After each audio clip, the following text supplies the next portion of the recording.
Magandang araw! Sama-sama tayong matuto sa Teacher Sal Learning Resource Channel. Revised K-12 Curriculum EPP AFA 5 Quarter 2 Week 2. Ang ating paksa ay mga piling batas, lokal na ordinansa at mga ahensya ng gobyerno at non-government organization, NGOs, at serbisyong na ibibigay sa pag-aalaga ng poultry animals. Organic Agriculture Act of 2010, portion from RA 10068 at local ordinances. Mga tao sa pamayanan o buong bansa na nagtagumpay sa pag-alaga ng poultry animals at ang mga katangiang taglay nila. Para sa maikling balik-aral, kahit sino ba ay maaaring nagparami ng alagang hayop sa bawat bakuran? May alam ba kayong mga panuntunan o batas na dapat gawing gabay kung nais magparami ng mga alagang hayop? Pamilyar ba kayo sa logo? Anong ahensya ng gobyerno ang may logo na ito? May alam ba kayong tungkulin o gawain ng ahensyang nabanggit? Ang pagpaparami ng alagang hayop ay maraming benepisyo ang naibibigay sa bawat isa. Ngunit, dapat na alamin muna ang mga pamantayan o panuntunan sa pagpaparami ng alagang hayop. Sa pagpaparami ng alagang hayop o animal production, dapat na malaman na may mga piling batas, lokal na ordinansa, at mga ahensya ng gobyerno at non-government organization o NGOs na ang hangarin ay magbigay ng serbisyong upang maging matagumpay ang bawat Pilipino sa pag-aalaga ng poultry animals. Marangal ang gawain ng pagpaparami ng mga hayop at maraming mga tao sa pamayanan o buong bansa na nagtagumpay sa pag-alaga ng poultry animals. Ating malalaman ang mga katangiang taglay ng isang matagumpay na nagpaparami ng mga alagang hayop. Pansinin ang mga larawan ng logo. Piliin ang letra ng tamang pangalan ng ahensya. Para sa unang bilang. A. Department of Science and Technology. B. Department of Agriculture. C. Bureau of Animal Industry. D. National Swine and Poultry Research and Development Center. Mahusay, ang sagot ay B. Department of Agriculture. Pangalawang bilang. A. Department of Agriculture. B. Department of Science and Technology. C. Bureau of Animal Industry. D. Department of Labor and Employment. Tama, ang sagot ay C. Bureau of Animal Industry. Sumunod na bilang. A. TESDA. B. Department of Agriculture. C. Bureau of Animal Industry. D. Department of Environment and Natural Resources. Mahusay, ang sagot ay D. Department of Environment and Natural Resources. Sumunod na bilang. A. Department of Agriculture. B. Department of Science and Technology. C. Department of Agriculture. D. Department of Labor and Employment. Tama, ang sagot ay D. Department of Labor and Employment. Panglimang bilang. A. Department of Agriculture. B. Department of Science and Technology. C. Bureau of Animal Industry. D. TESDA. Tama, ang sagot ay D. TESDA. Pang-anim. A. Department of Science and Technology. B. Department of Agriculture. C. Bureau of Animal Industry. D. National Swine and Poultry Research and Development Center. Magaling! Ang sagot ay A. Department of Science and Technology.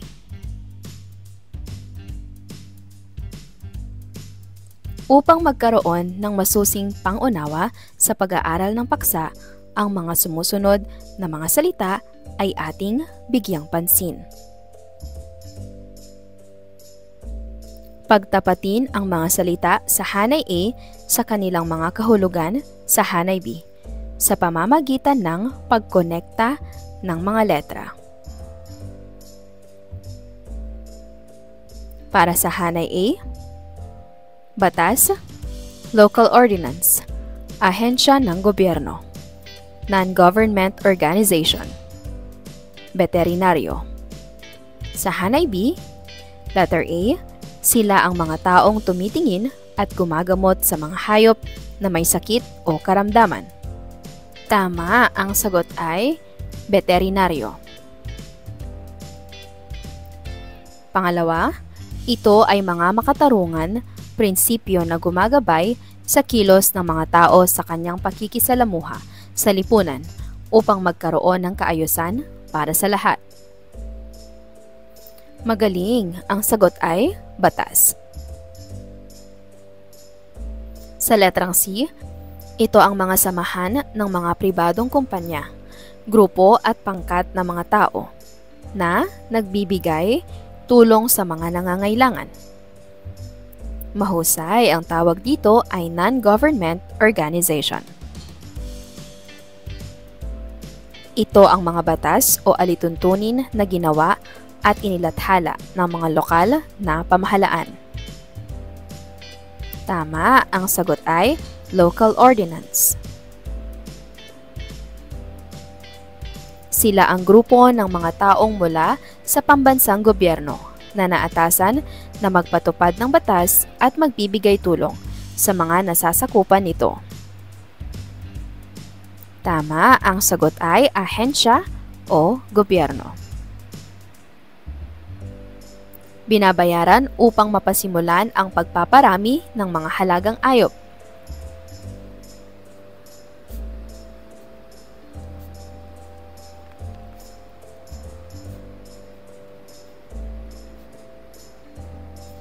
Binabayaran upang mapasimulan ang pagpaparami ng mga alagang hayop. Magaling, ang sagot ay veterinaryo. Para sa ikalawang araw.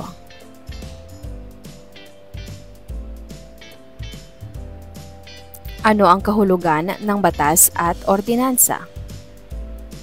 Bakit kinakailangan magpatupad ng batas sa pagpaparami ng alagang hayop? Ano-anong ahensya ng ating pamahalaan ang naatasang pagpatupad ng mga batas at magbigay tulong sa pagpaparami ng mga alagang hayop? Upang matiyak ang tagumpay ng industriya ng animal production, naglungsad ang ating pamahalaan ng mga piling batas na nangangalaga para dito. Isa na rito ang Organic Agriculture Act 2010. Layunin ng batas na ito na isulong ang organikong pagsasaka sa ating bansa dahil organic farming lang ang tanging paraan upang muling bumalik ang sigla ng ating lupa at magsasaka. Malaking tulong ang batas na ito upang pangalagaan ang ating mga alagang hayop. Ayon sa Philippine Organic Agriculture Act of 2010 o RA 10068, ang organic agriculture ay naglalaman ng pang-agrikulturang sistema na naglalayong maitaguyod ang ekonomikal, katanggap-tanggap sa lipunan, bubuhay sa ekonomiya, at teknikal na produksyon ng pagkain at mga hibla. Nais ng RA 10068 na bawasan at iwasan ang paggamit ng mga kemikal na pataba, pestisidyo at mga parmasyutikong produkto na may masamang epekto sa kalusugan at kapaligiran. Ang salitang organiko ay ukol sa sistema ng pagsasaka at pagproseso ng mga pagkain na hindi gumagamit ng nakasasamang kemikal. Sa ilalim ng programang nais na ipatupad ng organic agriculture ay ang higit na pagpapaunlad at pagpapatupad ng mga praktikal na hakbang na kayang makipagkompetensya sa iba. Ngunit napapanatili ang industriya ng organikong pagsasaka. Narito ang isa sa mga nilalaman. Una, mas magandang kita sa sakahan at napapanatiling kabuhayan. Ang pagkakaroon ng mataas na produkto mula sa sakahan, ang pagbabawas sa mga gastusin sa pagbili ng mga kemikal na materyales, at higit sa lahat, ang katiyakang magkaroon ng mainam na kita para sa mga magsasaka at pag-unlad ng kanilang mga pamumuhay. Pinahusay na kalusugan. Katiyakan na protektado ang mga magsasaka, mga mamimili at ang publiko sa banta ng paggamit ng kemikal na produkto sa sakahan.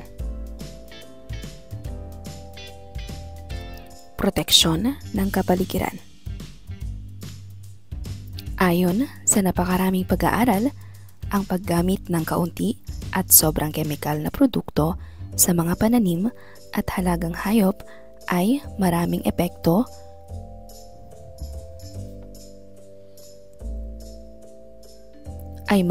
masamang epekto, hindi lamang sa pananim at mga alagang hayop, higit sa lahat sa mga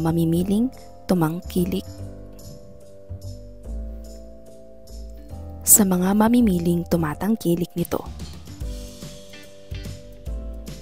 Pagbabawas sa panganib ng kalamidad at katatagan sa pagbabago ng klima. Climate change ang isa sa nagbabantang panganib sa bawat tao at iba pang bagay na may buhay. Ang patuloy na paggamit ng mga kemikal na produkto ay nakadaragdag sa patuloy na epekto ng climate change, hindi lamang sa bansa, maging sa buong mundo. Katarungang panlipunan. Ang pagbili at paggamit ng mga raw materials mula sa mga negosyanteng Pilipino ay nakakatulong upang patuloy na makita ang pag-unlad ng bawat bahagi ng lipunan. Sa paraang ito, maitataguyod ang karapatang pantao, pagkakapantay-pantay, estado o kasarian man, mahusay na pamantayan sa paggawa at paggalang sa karapatan ng pagpapasya sa sarili. Maliban sa mga Philippine Organic Agriculture Act of 2010 o RA 10068, marami pang mga batas ang nagtataguyod ng pagpapatuloy at pagpapaunlad ng sakahan at pagpaparami ng hayop sa bansa. At ang mga batas o panuntunan na ito ay tinitiyak na ipapasunod sa bawat isa sa pamamagitan ng iba't ibang departamento o ahensya ng ating pamahalaan. Ilan sa mga ito ay ang mga sumusunod. Department of Agriculture, Kagawaran ng Pagsasaka. Ito ang ahensya ng pamahalaan na inatasan na magpatupad sa pagpapayabong ng kita ng mga magsasaka sa bansa. Saklaw rin nito ang pagpaparami ng pag-alagang hayop at kasiguraduhan na magiging maunlad ang rural sector. Bureau of Animal Industry o Kawanihan ng Industriya ng Hayop. Ang ahensyang ito ng pamahalaan ay may tungkulin na bumuo at maglungusad ng mga programa para sa pag-iwas, pagkontrol at pagpuksa sa iba't ibang sakit na maaaring makaapekto sa mga alagang hayop tulad ng baboy at manok. Gayon din ang kasiguraduhan na mapaunlad ang sektor ng pagsasaka at pagpaparami ng alagang hayop sa bansa. National Swine and Poultry Research and Development Center. Ang NSPRDC ay isang sangay ng Department of Agriculture, Bureau of Animal Industry na naatasan ng magsagawa ng mga pananaliksik, pagpapaunlad, konserbasyon at pagpapabuti ng mga lahi ng mga baboy at manok na maaaring paramihin sa bansa sa tulong ng teknolohiya. Sa pananaliksik na ito ay inaasahan ang pagkakaroon ng pag-unlad sa negosyo na paghahayupan, magbigay ng karagdagan na kabuhayan at pataasin ang kita ng mga magsasaka, lalong higit ang mga maliit na magsasaka. Veterinarian Office ng bawat lungsod at bayan. Karaniwang ang bawat lungsod, bayan o lalawigan sa bansa ay may mga veterinaryong maaaring lapitan at hingan ng tulong ng mga nagpaparami ng alagang hayop. Dito ay libreng makakahingi ng tulong at payo para sa mga alagang hayop. Department of Environment and Natural Resources o DENR. Ang pangunahing tungkulin ng ahensya ay ang pagpapanatili, pangangasiwa, paglinang at wastong paggamit ng mga likas na yaman at kapaligiran ng bansa, partikular ang pangangalaga sa mga kagubatan at pastulan, mga yamang mineral, pagreserba ng mga tubig kanlungan, lupaing bayan, gayon din ang pagbibigay ng lisensya at resolusyon sa lahat ng likas yaman ng naaayon sa batas. Gayon din ang matiyak na pantay ang pagbabahagi ng mga benepisyo mula sa mga ito sa kapakanan ng kasalukuyan at sa susunod pang salinlahing Filipino. Department of Trade and Industry o DTA. Ito ang nagsisilbing pangunahing coordinative, promotive, facilitative at sangay ng pagkakaroon ng resolusyon ng pamahalaan para sa mga gawaing may kinalaman sa kalakalan, industriya at pamumuhunan sa bansa. Ang DTI ay may mandato na paigtingin ang gawain ng mga pribadong sektor upang mapabilis at mapanatili ang paglago ng ekonomiya ng bansa sa pamamagitan ng mga komprehensibong hakbang at deregulasyong programa at patakarang magpapalawak sa lokal at dayuhang kalakalan. Department of Labor and Employment o DOLE. May mandato ang ahensya na ito na gumawa, magtakda at magpatupad ng mga patakaran at programa at serbisyo at magsilbi bilang isang tagapag-ugnay ng mga polisiya sa larangan ng paggawa at empleyo. Nasa mandato rin ng ahensya na masigurong napapatupad ang mga probisyon sa batas sa paggawa ng Pilipinas upang matiyak na naibibigay ang benepisyo ng mga manggagawa sa bansa. Department of Science and Technology o DOST. Ito ay may tungkulin bilang tagapag-ugnay ng mga proyektong may kinalaman sa agham at teknolohiya. Ang ahensya ay naatasan rin na magsagawa ng patakaran at mga proyekto sa larangan ng agham at teknolohiya bilang tagapagtaguyod ng kaunlarang pambansa. Technical Education and Skills Development Authority o TESDA. Ang TESDA ang siyang bumubuo ng mga manpower at skill plan. Nagtatakda rin ang ahensya ng angkop ng mga pamantayan at pagsusulit sa kasanayan, koordinasyon at sumusubaybay sa mga patakaran at programa na may kinalaman sa manpower. Nagbibigay rin ng mga wastong direksyon sa patakaran at mga patnubay para sa paglalaan ng mga mapagkukunan, manggagawa, gayon din mula sa mga institusyon ng TVET, mula sa pribado at pampublikong sektor. Ang TESDA ay ahensyang patuloy na tumutugon para magkaroon ng epektibo at mahusay na paghahatid ng napakaraming serbisyo sa mga kliyente nito. At upang maipagpatuloy ang pagsasakatuparan ng multi-pronged mission nito, ang TESDA Board ay bumuo ng isang eskema at programa na nakakatulong sa pagbibigay ng pinakamataas ng pagsasanay at pagpapaunlad ng yamang tao sa iba't ibang lugar, sektor, industriya at paggawa at institusyon. Food and Agriculture Organization o FAO. Isang espesyal na sangay ng United Nations na may layunin na labanan at sugpuin ang laban sa kagutuman. Ang kanilang layunin ay upang magkaroon ng seguridad sa pagkain para sa lahat at magkaroon ng katiyakan na ang bawat tao ay may regular na mapagkukunan ng mga sapat at may mataas na kalidad na pagkain upang mamuhay ng aktibo at malusog ang bawat isa. Para sa pinatubayang pagsasanay, ipaliwanag ang tungkulin o mandato ng mga sumusunod na departamento o ahensya ng gobyerno na may kinalaman sa pagpaparami ng alagang hayop. Bureau of Animal Industry, Department of Agriculture, Department of Trade and Industry, National Swine and Poultry Research and Development Center, Food and Agriculture Organization.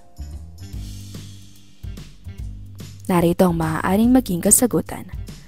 Para sa Bureau of Animal Industry, nagsusulong ng kalusugan ng mga hayop at nagbabantay laban sa mga sakit. Tungkulin nilang magbigay ng gabay at patakaran sa pagpapalaki at pagpaparami ng alagang hayop. Department of Agriculture, nangunguna sa pagpapabuti ng sektor ng agrikultura, kabilang ang paghahayupan. Tungkulin nitong tulungan ang mga magsasaka at mag-alaga ng hayop para maparami ang kanilang produksyon. Department of Trade and Industry, nagtataguyod ng kalakalan ng mga produktong hayop tulad ng karne, itlog at gatas. Tungkulin nitong tiyakin na may maayos na merkado para sa mga produktong galing sa alagang hayop. National Swine and Poultry Research and Development Center, nagsasaliksik at gumagawa ng paraan upang mapaunlad ang pagpapalaki ng baboy at manok. Tungkulin nitong magbigay ng makabagong kaalaman at teknolohiya sa pagpaparami ng mga ito. Food and Agriculture Organization o FAO, isang pandaigdigang ahensya ng United Nations na tumutulong sa seguridad sa pagkain. Tungkulin nitong magbigay ng suporta at programa para sa maayos na pagpaparami at kalusugan ng mga alagang hayop sa iba't ibang bansa. Isulat ang fact kung wasto ang inilalahad ng bawat item at bluff naman kung mali. Isa sa mandato ng TESDA na pagbibigay ng training sa mga nagnanais na magparami ng alagang hayop o animal production. Mahusay, ito ay fact. Mandato ng DENR na bumuo ng mga programa para sa pag-iwas, pagkontrol at pagpuksa ng mga sakit ng hayop at para sa pagpapaunlad at pagpapalawak ng mga industriya ng hayop at manok. Mahusay, ito ay bluff.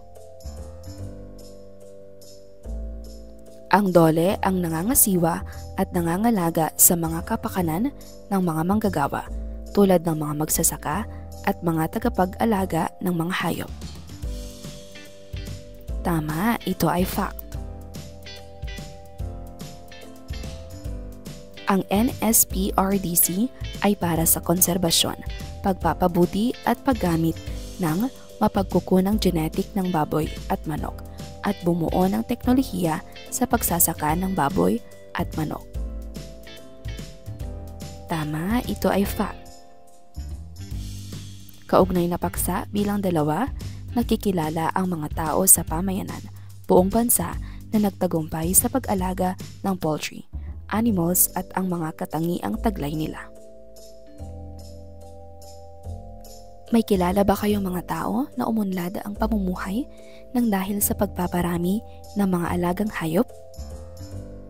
Paano sila naging matagumpay? Ang gawaing animal production ay sadyang kawili-wili at talagang mapagkakakitaan. Sa gawaing ito ay may nag-aantay na biyaya. Maraming Pilipino na ang umunlad ang pamumuhay dahil sa pag-aalaga ng mga hayop. Atin silang kilalanin. Leo Aldueza ng San Jose, Batangas. Manok at itlog ang kanyang mga inaalagaan. Si Leo ay nagtrabaho bilang mekaniko sa Middle East. Ang pagiging OFW ay batid niyang hindi panghabang buhay na trabaho, kaya naglakas loob siyang sumugal at nagpasimula ng isang poultry business sa San Jose, Batangas. Dumaan sa kanilang kabuhayan ang iba't ibang suliranin, ngunit hindi siya nagpadaig sa mga suliraning ito. Dahil sa sipag at determinasyon, naging matagumpay siya sa larangan. Albert Dwight Tamayo, Masbate, Poultry Layer Farming. Si Albert Dwight Tamayo ay isang registered nurse, ngunit napagtanto niya na hindi sapat ang pagkakataon sa napiling larangan. Nagdesisyon siyang bumalik sa tinubuang bayan ng Palamas, Masbate at upang magpasimula ng sariling negosyo. Ang napili niya ay ang poultry farming, na sa ngayon ay isang matagumpay na nagpaparami ng poultry layer sa kanilang lalawigan. Chito Suarez, Trinidad Bohol, Balut at Sisiw Supplier. Si Chito Suarez naman ay tubong Bohol. Ang negosyo niya ay ang pagpaparami ng itik. Nagsusupply rin siya ng itlog at balut sa kanilang lalawigan. Former Secretary Emmanuel Manny Pinol, Bukidnon, Native Chicken. Former Secretary Emmanuel. Si Emmanuel Pinol ay dating kalihim ng kagawaran ng agrikultura. Naniniwala siya na ang bawat pamilyang magsasaka ay dapat na mag-alaga ng hindi bababa sa 20 ulo ng free-range na manok. Ito ay pwede nilang maihanda sa hapagkainan sa araw-araw.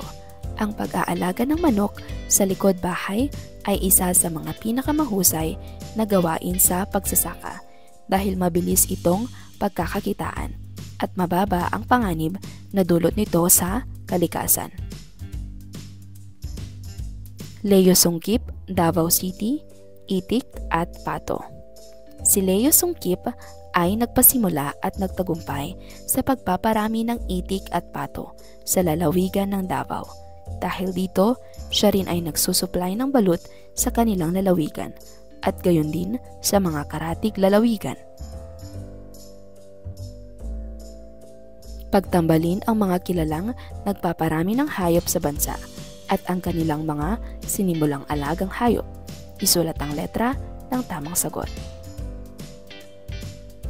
Sa Hanay A, Leo Aldueza, Albert Dwight Tamayo, Chito Suarez, Emmanuel Pinol, Leo Sungkip. B. Nagpaparami ng itik at pagsusupply ng itlog at balot sa Bohol. B. May poultry business sa Batangas. C. Nagpaparami ng native chicken. D. Nagpaparami ng itik at pato sa Davao. E. May poultry layer farming sa Masbate. Narito ang mga tamang kasagutan.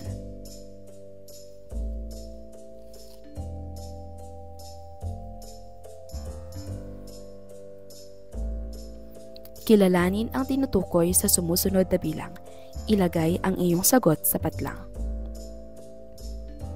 Siya ay dating kalihim sa pambansang pamahalaan ng Pilipinas. Siya ay nagpaparami ng mga native na manok sa kanyang lalawigan. Sino ang kilalang nagpaparami ng itik sa lalawigan ng Davao? Tubong Bohol at nagpaparami ng alagang itik. Siya ay nagpaparami ng pangitloging manok sa lalawigan ng Masbate. Dating OFW na kilala ngayon sa lalawigan ng Batangas bilang pagpaparami ng alagang manok. Narito ang mga tamang kasagutan: Emmanuel Pinol, Leo Sungkip, Chito Suarez, Albert Dwight Tamayo, at Leo Aldueza. Para sa ikatlong araw, kaugnay na paksa, mga katangian na dapat taglayin upang maging matagumpay sa pag-aalaga ng poultry animals. Naalala pa ba ninyo ang mga taong nagtagumpay sa larangan ng animal production na pinag-aralan natin kahapon? Paano sila nagtagumpay? Ano-ano ang mga katangian nila para maging magtagumpay sila? Dapat ba natin silang tularan kung nais din nating magtagumpay sa ating mga larangan na gustong tahakin? Narito ang mga katangian na dapat taglayin upang maging matagumpay sa pag-aalaga ng poultry animals. Siya dapat ay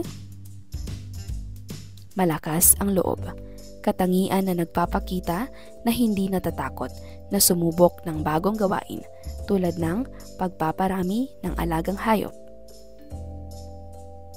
Masipag, katangiang kilala ang bawat Pilipino.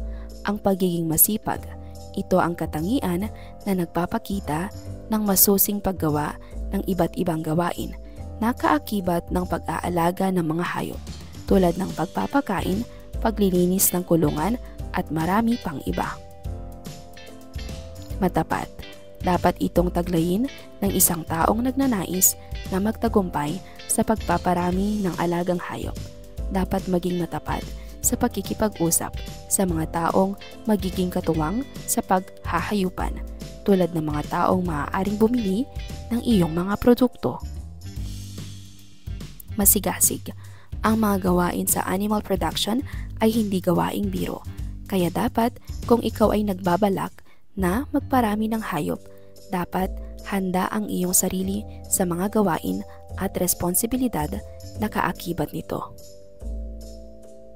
Mapamaraan, sila ang mga taong hindi pinanghihinaan ng loob sa tuwing may di inaasahang pangyayari habang nag-aalaga ng hayop. Dapat mabilis mag-isip at maghanap ng paraan kung paano dapat bigyan ng solusyon ang isang pangyayari na nangangailangan ng agarang solusyon. Matatag, kahit anong uri ng hanapbuhay o negosyo man, hindi maiiwasan ang magkaroon ng problema.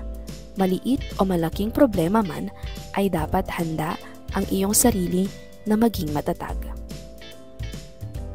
Determinado. Kung malakas ang determinasyon ng isang tao, tiyak hindi siya magpapatalo sa mga problemang maaaring dumating sa panahon ng kanyang pagpaparami ng mga hayop. Basahin ang bawat sitwasyon, tukuyin at isulat ang katangiang ipinapakita sa bawat bilang. Bagaman si Albert Tamayo ay isang rehistradong nurse, hindi siya natakot makipagsapalaran sa pagpapaitlog ng mga manok. Mahusay ang sagot ay malakas ang loob. Kainitan ng panahon at marami sa mga alagang manok ni Mang Tonyo ang namamatay. Ngunit hindi ito naging balakid upang hindi niya ipagpatuloy ang nasimulang pagpaparami ng alagang manok. Tama, siya ay matatag. Nagkaroon ng pagmahal sa mga pagkain para sa mga alagang baboy ni Aling Maria, kung kaya't naisipan niyang gawaing pagdagdag na pagkain ang mga tanim na kangkong na makikita sa kalapit na sapa. Tama, siya ay mapamaraan. Sa kasagsagan ng pagkalat ng swine flu, napansin ni Edgar ang ilan sa mga palakihing baboy ay nakitaan ng mga sintomas ng sakit. Kanya itong ipinabatid sa kagawaran ng agrikultura sa kanilang lugar. Matapat. Sa pagpaparami ng alagang manok na nagbibigay ng itlog, si Alan ang gumaganap ng mga gawain sa pangangalaga rito. Hindi na siya kumuha ng tagapag-alaga dahil kaya naman niya ang lahat ng gawain. Mahusay, siya ay masipag. Sumulat ng maikling sanaysay ukol sa katangiang dapat taglayin ng isang nagpaparami ng mga alagang hayop upang pagkakitaan. Narito ang maaaring maging kasagutan.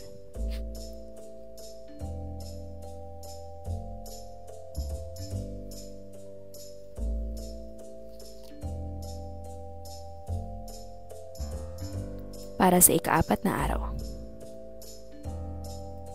Ano-anong hayop ang magkakatulad na pinaparami ng mga nabanggit ng tao sa aralin?